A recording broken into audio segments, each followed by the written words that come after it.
बिस्मिल्लाह रहमान रहीम। अस्सलाम वालेकुम दोस्तों, सावची बे उस्मानी तारीख के एक अहम किरदार और अर्तगल गाजी के बेटे थे।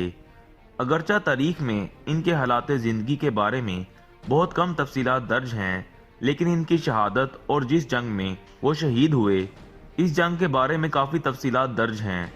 आज की इस वीडियो में हम आपको इस जंग का अहवाल बताएंगे जिसमें उस्मान गाजी को अपने भाई सावची बे की शहादत का सदमा बर्दाश्त करना पड़ा। अगरचा इस जंग को तारीख में कई कबीले और बाज़ंतीन के मकामी हुक्मरानों के साथ लड़ी जाने वाली जंग बयान किया जाता है, क्योंकि इसमें कोई बाकायदा बाज़ंतीनी फौज शामिल नहीं थी, बल्कि बाज़ंतीनी कराचा हसार एनागोल के मकामी हुक्मरानों ने मिलकर उस्मान गाजी की बढ़ती हुई ताकत को देखते हुए इन पर हमला किया था। इसके बावजूद तारीख दान इसे एक बाकायदा जंग और सल्तनत उस्मानिया की बुनियाद डालने वाली जंग करार देते हैं। ये जंग 1287 ईस्वी में लड़ी गई और तारीख दान इसे डोमेनेक की जंग के नाम से याद करते हैं।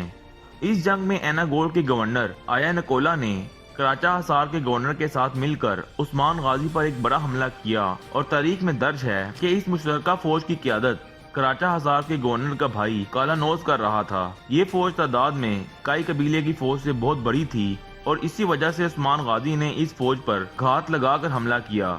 तारीख दान लिखता है कि उस्मान गाजी ने अपनी फौज के साथ डोमिनिक के पहाड़ी इलाके में दो जुड़वा पहाड़ों के दरमियान घात लगाकर इस मुश्तरका बाज़ंतीनी फौज पर हमला किया।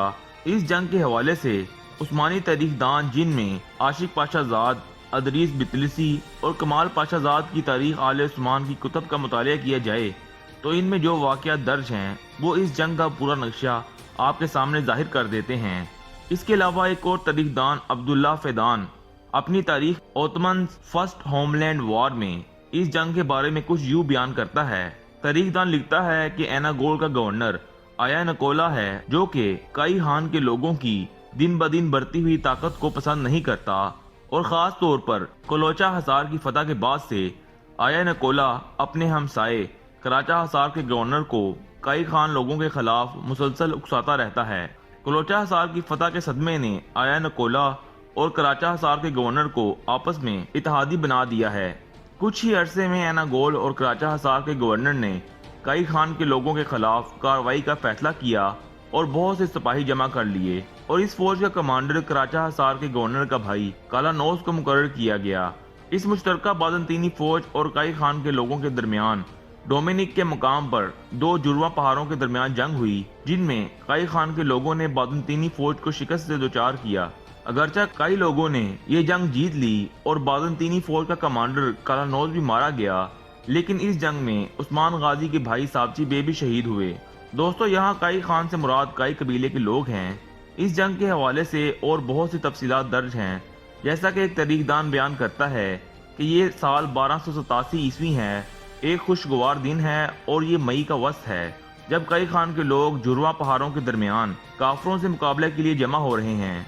और इस जंग के आखिरी हिस्से में तारीख दान बयान करता है कि अगरचा कालानोज मारा गया है, लेकिन उस्मान गाजी के भाई सावची बे भी पहाड़ के दामन में शहीद हो गए हैं और इनकी शहादत सनोबर के दो दरख्तों के दरमियान हुई है और इन्हें इसी जगह दफना दिया गया है। सूरज गरूब हो रहा है और सनोबर के दरख्त सूरज की रोशनी की वजह से तेल के चिराग मालूम होते हैं। दोस्तों, तारीख दानों के इन बयानात का सबूत ये भी है कि सावची बे की कब्र आज भी तुर्की में डोमिनिक के इलाके में मौजूद है। सावची बे की कुर्बानी की याद में बहुत सी नज़में और लोक कहानियां भी मौजूद हैं, जबकि मुकामी लोगों के मुताबिक 1997 तक इस कब्र पर दो दरख्त भी मौजूद थे जो जंगलात के कटाव के दरमियान काट दिए गए। बहरहाल दोस्तों, सावची बे की शहादत उस्मानी तारीख में अहम मोड़ साबित हुई और इसके बाद ही उस्मान गाजी ने तूफानी हमले करते हुए कराचा हसार किले को फतह किया और एनागोल पर हमले के लिए तुर्गत अलप को रवाना किया। सावची बे की शहादत के 12 साल बाद 1299 ईस्वी में उस्मान गाजी ने सल्तनत उस्मानिया की बुनियाद रखी और सुल्तान के तौर पर इस सल्तनत का निज़ाम संभाला। अर्तगल गाजी के मज़ार के बाहर मौजूद सावची बे की कब्र एक एजाज़ी निशानी है।